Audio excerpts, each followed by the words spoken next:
Hello guys, Pryon here again today, and welcome back to what is going to be episode 2 of my Why You Should Main series, in which I'm going to try to sell you, the viewer, on one killer from Dead by Daylight per video.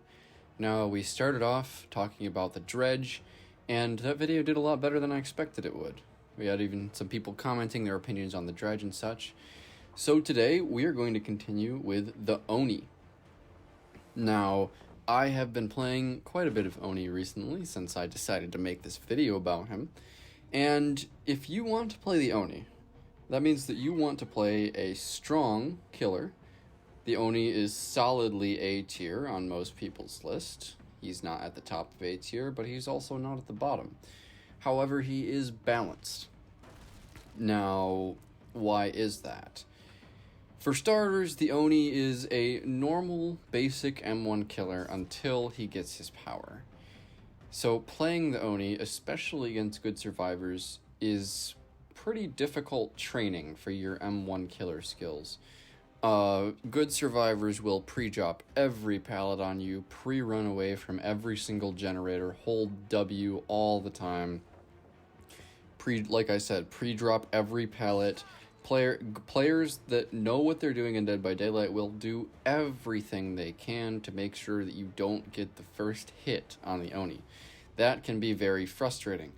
But there's something beyond that. You get a reward for training your M1 killer skills and getting that first and second hit on the Oni before you have your power. Like, say that you're playing, I don't know, Sadako or the Wraith. Like, yeah, you're training your M1 killer skills, right? But what are you working towards? Like, what are you going to do after that? You're going to keep M1ing.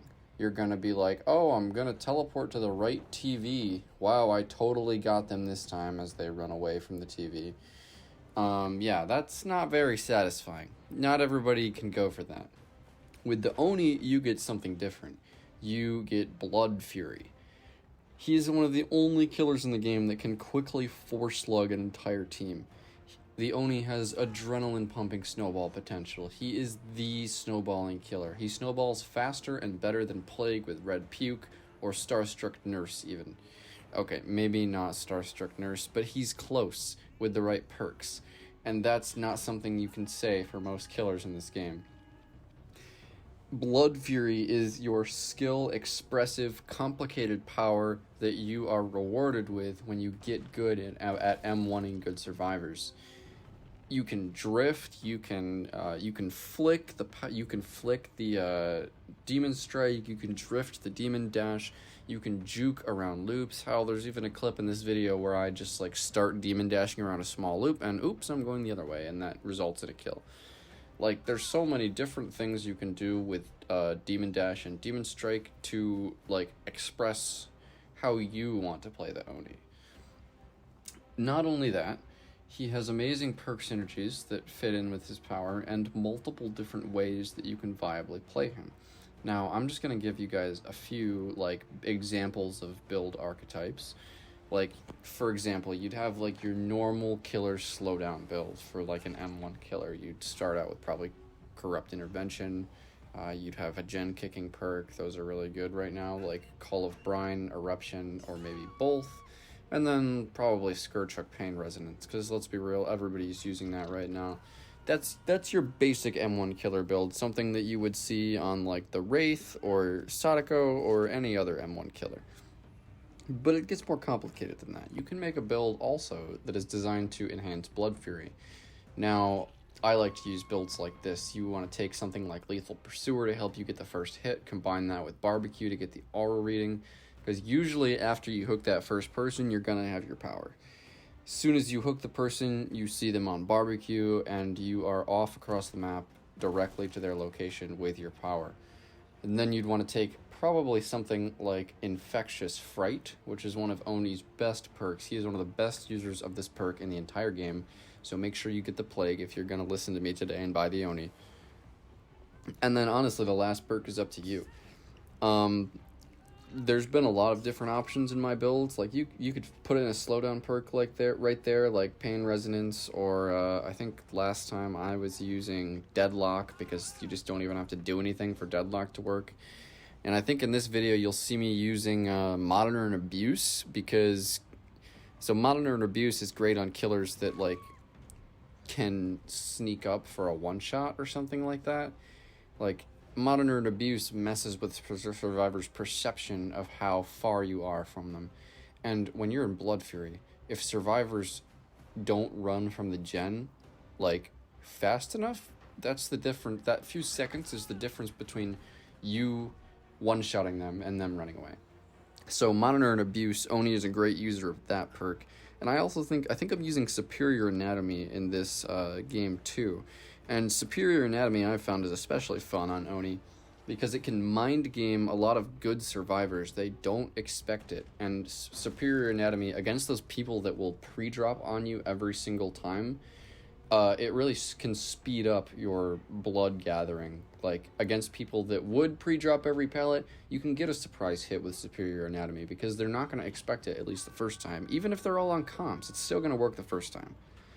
So I've been having a lot of fun with that on Oni. Lastly, he is the only viable user of Deerstalker. Now, that's still useless, but it at least does something on him since he can slug people in his power. Like, with a build like Infectious Fright, Monitor, and Abuse, you down somebody in your power, you have lots of screams, and you can immediately just pick up and keep going.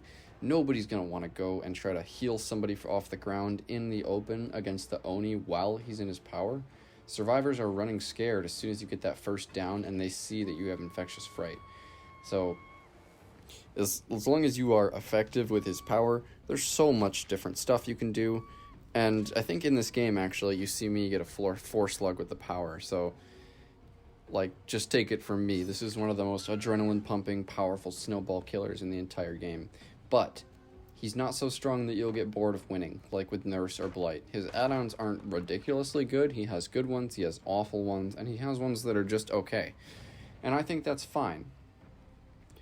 There's no Alchemist Ring, there's no Compound 33, or no Triple Blink, Kavanaugh's Last Breath, etc., etc.